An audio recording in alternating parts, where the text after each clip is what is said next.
जुन्नर तालुक्यातील गंगाळदरे गावामध्ये पत्नी अलका शंकर बांबळे हिचा खून करणारा पती शंकर बारकू बांबळे हा त्याच्या आईसोबत पळून गेलेला आहे।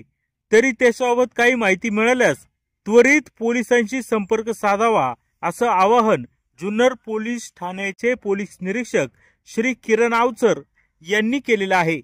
या फोटोमध्ये दिसत असलेला व्यक्ती कुणालाही दिसल्यास तातडीने जुन्नर पोलिसांशी संपर्क करावा असं आवाहन याद्वारे करण्यात येत आहे। या आरोपीने आज दुपारी स्वतःच्या पत्नीवर कोयत्याने वार करत तिचा निगरून खून केलेला आहे। खून केल्यानंतर हा आरोपी पळून गेलेला आहे।